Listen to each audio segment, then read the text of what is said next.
Hey, this is the boat doctor. Got my eye on you. Hey, Biggie Jimmy, how you doing? I gotta talk to the truck once in a while, you know, I get bored. Hey, beautiful boat. I like these 22s. Very stable. They're good out in the rough water. Actually, sometimes I like the 22 better than the 25. It may sit lower into the water, but you feel safer the way it handles. No leaning, breaching.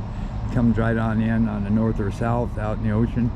Nice old fiberglass, foam filled. It's recoverable. No wood. Nice boat. The only thing I'd probably do, they need to figure something out on these big pulpits. Maybe they can, which they did, they could raise those up a little bit, raise the front of that, because when it's coming off, especially on low tides, this here could hit this, so I might have to have them chop a little bit of that off.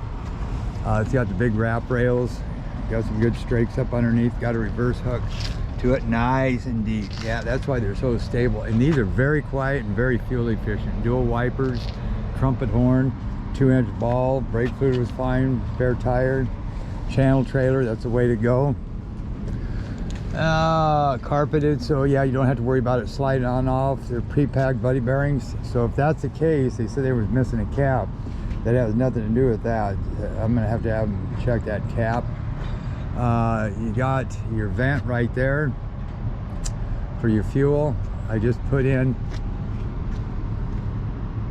that don't make a hell of a lot of sense, does it? Huh. Anyway, the cleats. I wish these boat manufacturers would learn where to put the dang cleats. I mean, I don't get it, I guess. You got one there, that's fine, but if you catch some wind and you're tied, have your rope tied off to that, I'm telling you what, that front of that boat is gonna be a son of a gun to pull it back. They need another cleat. See how I got this? They need another cleat right there, before, right where the boat starts to go in, like in the bow, because that's a part that if you come in, if it's nasty, you're gonna come in with the front first, and you're no protection if you put your bumper back there. Silly. Anyway, they need to go to Cleat School 101. T99 high thrust 11x7. You got your trim right there. They zip tied those. They bolted on the motor. That's what you want to do. Keep people from stealing it. If it's something they can thumb screw and take, they'll take. But typically remote, they'd have to cut the wires. But anyway, you need to bolt it on in case them thumb screws back off. They put a nice little right here for your trim tabs butt, so the water can roll off of that. 11x7, like I say, oil drain right there. Right here's your intake. You put your water earmuffs, whatever you want to call those things, flushers right there. That's to check your gear oil. That's to drain it. And spray those down with corrosion X. That's just a real fine layer of, like, basically aluminum. Or not aluminum, because it rusts, so metal, very light. So corrosion X that. There's your pee hole right there. Carry one of them little dental floss things with you. I'll see if I got one in my pocket. You know, they're dynamite. If those things ever plug up, you can, if you got a piece of popcorn in your teeth, one of these right here, because then you can go like this, bend that, and just go in and clean that baby out. So see, there you go, multi-purpose tool. Zincs on the inside, every cylinder, both motors. Zinc on the block, you got zinc there, stainless prop shaft, drive shafts on both. 2 coats of clear, 2 coats of primer, integrated hydraulic steering, Yamahas coming with those. Yeah, basically they're just like a Sea Star or something put inside a casing, but they're called integrated hydraulic steering. So there. Trim tabs, you got the ping pong self bailers up under there. I like those. You got duals. Wow, instead of one you got 2. You get 4 total. You got a drain plug up underneath in the offshore bracket, so that you can just go through the inspection cap or just tap on it to see if there's any water in it.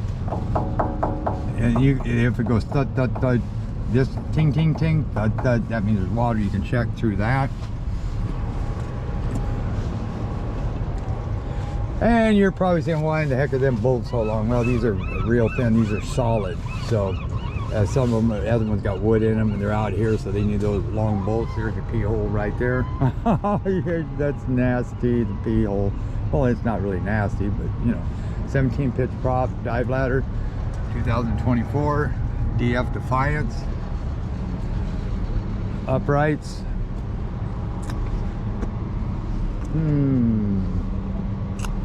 They must have put a new cap on. Tick, tick, tick, tick. Your gas fills here, pass through right here for your shifter up front. You can pass through so you can control your main motor from back here. Plus you got your kicker. Kind of cool on this boat. Say you're a nice day, you want to run it outside a lot during the day, you can just pass that control box back to there. Now you got your kicker and that back here. So lights need to be flinged out a little bit to kind of tip straight down. You blind me right in the eyeball. Rocket launchers. Yeah, that was the gas vent, huh? That's your drain right there for your fish box. Nice boat, big wraparound. And I'll do the inside, well, so I don't have to climb in the boat. And not that I'm lazy or anything. Look at that water. Wow, nice there. Gonna rain. We've had some beautiful weather too. And they made, see, that's kind of nice actually. They made some room on the dash now so you can flush mount. They offset that wheel to the right, and you also can put it up on top where it ain't in front of your steering wheel. Not a bad idea. And I'll go through more of that inside the boat when I get inside. Boat Doctor out. 2024 to F200 inline. The 200s are powerhouses. You'll see what this boat does. And then again, these do great on fuel. So I'll see you on the water. Right, Jim?